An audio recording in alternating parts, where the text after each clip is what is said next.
یہ مسلمانوں کے آپسی جو اختلافات ہیں اتنے شدید کہ وہ ایک فرقہ دوسرے فرقے کو کافر کہتا ہے، ٹھیک ہے، اور مسلمانوں کے نزدیک ہر فرقے کی ایک علیحدہ مسجد ہے، اور اس مسجد کے باہر باب الداخلے پر باقاعدہ اس فرقے کا نام لکھا ہوتا ہے، جی ٹھیک ہے۔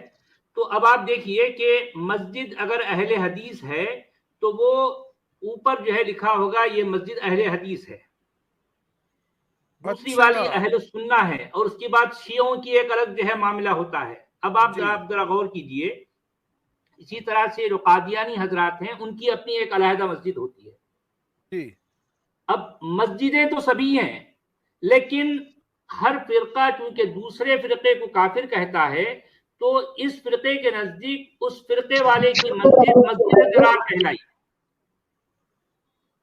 جی، اور پھر مسجد ضرار کہہ کر یا پھر جو ہے سمجھ کر وہ اس کے ساتھ وہی کرے گا جو قرآن اور پھر جو ہے قرآن کے باہر دوسری کتابوں میں جو ہے ایسی مسجد کے بارے میں کہا گیا ہے۔ تو یہ سارا کام کس کے بنیاد پر ہو رہا ہے؟ ظاہر بات ہے اسکرپچر کے بنیادوں پر، کیونکہ سب کے پاس اسکرپچرز ہیں، سب کے پاس نصوص ہیں، سب کے پاس قرآنی آیات ہیں، سب کے پاس حدیثیں ہیں، اور ہر کوئی یعنی ان آیات کو ان حدیثوں کو اپنے حساب سے انٹرپریٹ کر رہا ہے، تبھی تو وہ دوسرے کو کافر کہتا ہے نا۔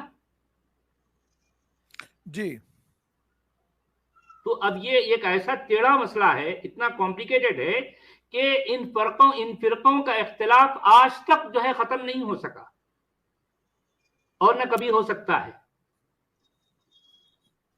سچ والا جی، طالبان کے آنے کے بعد پچھلے ہفتے کے اندر ہی جمعے کے روز پچھلے جو 2 فرائیڈے گزرے ہیں، افغانستان میں مسجد کے اندر بلاسٹ ہوا ڈیورنگ دا پریئر، وہ شیعہ ماسک تھی، پہلی میں 50 لوگ مرے اور 140 کے 146 زخمی بری طرح سے، وہ مرے ہوا سے بھی بری حالت ہوتی ہے ان کی۔ جی ہاں، یقیناً۔ اور دوسری مسجد پھر کوئی 7 یا 10 مرے اور کافی سارے زخمی ہوئے۔ جی ہاں، اور یہ الزام دیتے ہیں کہ جی یہ امریکنز نے کروایا، یہ یہودیوں نے کروایا۔ اب وہ کیوں دیکھیے کروائیں گے یہ ہاں یہ کرتے تو خود ہیں، اور پھر جو ہے ایک فرقہ دوسرے فرقے کو جو ہے یہ الزام دیتا ہے، اور یہ فرقہ واریت اتنی گہری ہے کہ اس کے بارے میں سوچتا ہوں تو میں خود بھی واقعی جو ہے دنگ رہ جاتا ہوں کہ اتنا گہرا معاملہ۔ آپ سچ والا جی اپنے اگر انٹیریئر کو تھوڑی دیر کے لیے ایکسپریس کریں کہ when you are a true Muslim, اس وقت آپ کی دوسرے فرقوں کے بارے میں یا شیعہ فرقے کو اگر لیں ایگزامپل، آپ کی کیا فیلنگز تھیں ٹو بی ٹرو؟ ابتدائی یعنی یوں سمجھیے کہ زمانے میں جس وقت میں دوسرے فرقوں کے بارے میں زیادہ نہیں جانتا تھا، ظاہر بات ہے میں جو بھی فرقہ سمجھ لے، فرقہ تو خیر میں اس کو شاید کہنا ٹھیک ہوگا یا نہیں، کیونکہ میرے گھر میں میرے والد صاحب جماعت اسلامی سے وابستہ رہے ہیں، اور میری اور جو ہے دوسرے رشتہ دار، میری بہنیں وغیرہ جو ہے وہ جسے اہل حدیث کہا جاتا ہے، سلفی، ان سے وابستہ رہی ہیں۔ تو اس حوالے سے جو ہے میری سوچ ذرا اسی طرح کی تھی، لیکن میں جس جامعہ میں پڑھا اصل میں وہ جامعہ بنیادی طور پر یہ بریلوی عقائد کا حامل تھا۔ جی، تو شروع تو جو ہے مجھے اپنے بہنوں یا اپنے والد صاحب کی اس سوچ پر جو ہے مودودی صاحب کو بڑا اپنا یعنی بڑا گرو مانتے تھے، ان کے بڑے مداح تھے، تو مجھے والد صاحب سے بھی جو ہے اختلاف تھا، کیونکہ میں جو ہے اس جامعہ میں ان عقیدوں کو لے کے چلتا تھا جو جہاں پر مجھے پڑھایا جاتا تھا۔ جی، لیکن پھر ایک وقت کے بعد بلاخر جو ہے بریلویت کا جو ہے جو بھوت میرے ذہن سے ہٹ گیا، اور پھر جو ہے میں بھی والد صاحب کے ساتھ اور پھر جو ہے اور یہ سلفیت کے ساتھ جو ہے میں وابستہ ہوا۔ بہت سی باتیں مجھے اٹریکٹ کرتی تھیں، کیونکہ ہوتا ہے تھا کہ بہت پہلے سے یہ بریلویت یا پھر جو ہے اور دوسرے ان جیسے جتنے فرقے ہیں ان کے ہاں حدیث کا یا کسی بات کا حوالہ نہیں ہوتا تھا، بس وہ اپنے بڑوں کو دیکھتے تھے اور اس کو ایز اٹ از ایسے ہی فالو کرتے تھے۔ اب ان کے بیچ میں ایک فرقہ جسے آج ہم اہل حدیث کہتے ہیں، ان کے ہاں ایک یعنی ایک ریولوشنری کام یہ ہوا کہ انہوں نے اپنے ایک ایک عمل کو حدیث کی بنیاد پر جو ہے استوار کیا. اپنے ہر چھوٹے سے چھوٹے عمل کے معاملے میں بھی جو ہے وہ ایک حدیث کا حوالہ اپنے پاس ضرور رکھتے تھے. تو ظاہر بات ہے یہ بات اتنی جو ہے اٹریکٹیو تھی خاص طور پر نوجوانوں کے لیے، اور میں بھی اس سے متاثر ہوا، اور جو ہے مجھے لگا کہ یار یہ تو ان کی ہر معاملے میں، ہر عمل کے معاملے میں جو ہے ان کے پاس ایک قرآن کی آیت یا حدیث ہوتی ہے. تو یہ چیز مجھے بڑی جو ہے بہت پرکشش لگی، تو میں اس کو اپنا لیا. اور کچھ عرصے کے بعد پھر ان کے اندر کی جو کٹرتا ہے، جو ان کے اندر کی جو ہے جو شدت ہے، وہ مجھے کھلنے لگی، اور میں بڑا پریشان ہوا. یار جو ہے یہ ایک ایک بات کو اتنا دانت سے پکڑ لیتے ہیں حدیث کے معاملے میں کہ وہ اس سے ہٹنا نہیں چاہتے. ایک چیز بھی حدیث میں آ جائے تو پھر جو ہے وہ ان کے لیے جو ہے یوں سمجھیے کہ پتھر کی لکیر ہے. تو اب وہ زمانہ تھا کہ جہاں پر جس وقت میں حدیثوں کے ذخیرے پر تنقیدی جو ہے میرا مطالعہ چل رہا تھا، اور مجھے سمجھ میں آتا تھا کہ جو ہے حدیثوں کا معاملہ تو بڑا گڑبڑ ہے، کیونکہ کسی ایک جو ہے راوی کے ہاں، اگر کسی ایک محدث کے ہاں کوئی حدیث اگر صحیح ہے یعنی اوتھینٹک ہے، تو وہی حدیث کسی اور محدث کے ہاں ضعیف ہے. بڑا سیریس معاملہ ہے. تو معاملہ بڑا سیریس ہے. تو اب اس میں جو ہے مجھے لگتا تھا یار پھر جو ہے یہ پھر ضعیف کیا ہوئی، پھر حدیث کیا، پھر صحیح کیا ہوئی.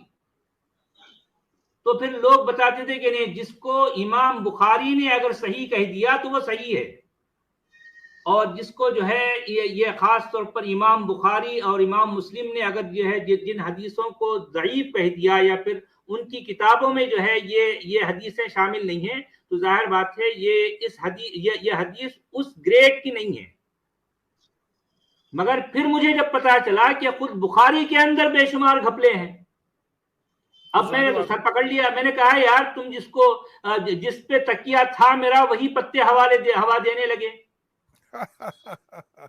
تو اب یہ بخاری کا معاملہ اس قدر بخارات کی طرح اڑ گیا. تو اب میں جو ہے بڑا پریشان ہوا. میں نے یار جو ہے چلو چھوڑو حدیث کے سارے جو ہے جھنجٹ کو نکالو اور پوری طرح سے فوکس قرآن کو کرو.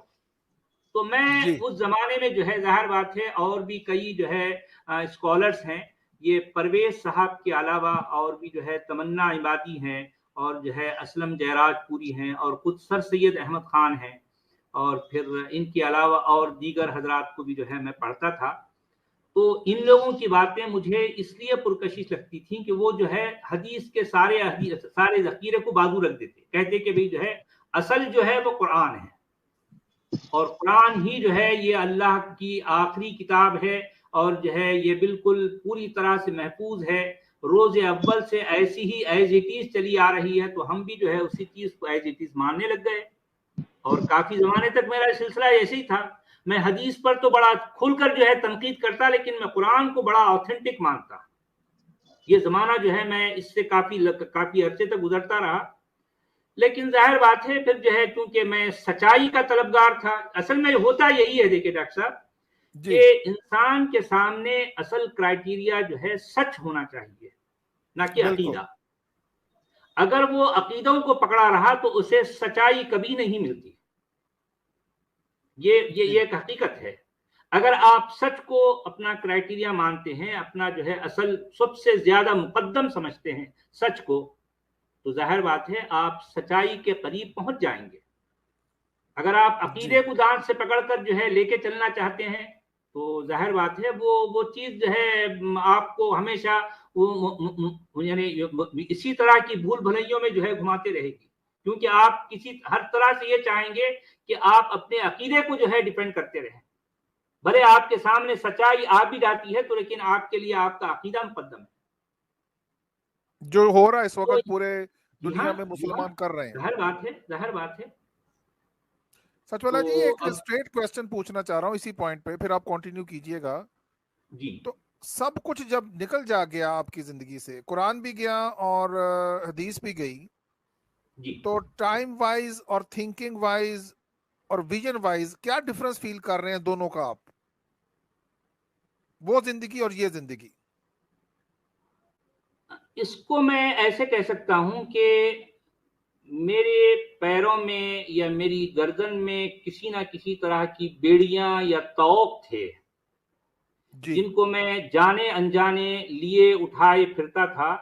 وہ دھیرے دھیرے کر میں نے خود جو ہے ان طوقوں کو اور ان بیڑیوں کو نکال پھینکا اور میں پوری طرح سے آزاد ہوں.